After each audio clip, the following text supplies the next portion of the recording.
ரூபாய் கூட இதுல இருந்து இதே மாதிரி பொருள் அவங்க டபுளா கொடுத்தா கூட நாங்க கண்டிப்பா அவங்கள வாங்க மாட்டோம். அவங்க உள்ளேயும் வரக்கூடாது. திமுக மீண்டும் ஆட்சிக்கு வந்தால் அது தமிழ்நாட்டுக்கே பாதிப்புதான் என கொந்தளித்து பேசியுள்ளார் பெண் ஒருவர். தலைவர் விஜயின் அரசியல் வருகை திமுக ஆட்சியின் மீது அதிருப்தியில் இருக்கும் மக்களுக்கு புது நம்பிக்கையை கொடுத்துள்ளது. இதுவரை எந்த ஒரு பொது கட்சிக்கும் கிடைக்காத மக்கள் ஆதரவு தலைவர் விஜயின் தமிழக வெற்றி கழகத்திற்கு கிடைத்துள்ளது.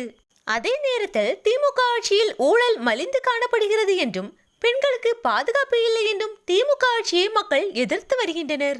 அந்த வரிசையில் தற்போது பெண் ஒருவர் திமுக ஆட்சியை எதிர்த்து கொந்தளித்து பேசியிருக்கும் வீடியோ இணையதளத்தில் வேகமாக பரவி வருகிறது. சென்னை மத்திய மாவட்டம் எழும்பூர் பகுதியில் தீப்பற்றி எரிந்து அனைத்து பொருட்களுமே சேதமடைந்த குடும்பத்தினருக்கு 50,000 மதிப்புள்ள அத்தியாவசிய பொருட்களை வழங்கி உதவி உள்ளனர் தமிழக வெற்றி கழக நிர்வாகிகள். அப்போது அந்த வீட்டை சேர்ந்த பெண்மணி ஒருவர் திமுக ஆட்சிக்கு எதிராக கொந்தளித்து பேசியுள்ளார். டிஎம்கே இனி ஆட்சிக்கே வரக்கூடாது. அவங்க ஆட்சிக்கு வந்தாங்கன்னா அது எல்லோருக்குமே பாதிப்பை தான் ஏற்படுத்தும். அவங்க 10 பைசா கொடுத்தாலும் இனி வாங்க மாட்டோம்.